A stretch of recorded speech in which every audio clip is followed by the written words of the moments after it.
নমস্কার, কেমন আছেন সবাই? আশা করি সবাই খুব ভালো আছেন। এটা গতকাল রাতের একটা ভিডিও, আর আপনারা সকলেই হয়তো জানেন এটা আমার মা। সকলে মানে হয়তো আমার ফেসবুক পরিবারের লোকেরা হয়তো জানেন। আর এটা হলো আমার আপনার সকলের মা, মানে জগতের মা বলতে পারেন।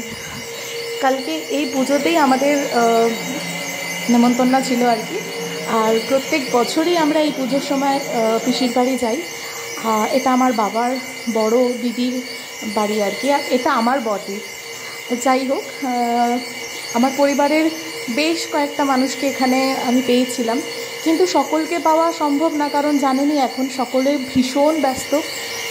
মানে কিন্তু যাই বলুন না কেন, প্রত্যেকের মনে হয় মাঝে মাঝে এরকম একটু পুরনো মানুষদের সাথে, মানে পরিবারের সকলের সাথে আর কি দেখা করা খুব দরকার, জানেন তো। এই মানুষগুলোর সাথে একটা ছোটো ছোটো মিষ্টি স্মৃতিগুলো জড়িয়ে থাকে। কত ঝগড়া ছোট বয়সে, আমার মনে হয় সকলেরই হয়, একটা পুতুল নিয়ে, একটা খেলনা নিয়ে, বা একটা জামা কাপড় নিয়ে, একটু মনোমালিন্য, একটু মারপিট। কিন্তু বড় হয়ে গিয়ে মানুষ এত ব্যস্ত হয়ে পড়ে, সব ভুলে গিয়ে শুধু ভালোটাকেই আর কি আঁকড়ে ধরে থাকে। চলুন, দেখা হবে আবার অন্য কোনো একটা ভিডিওতে।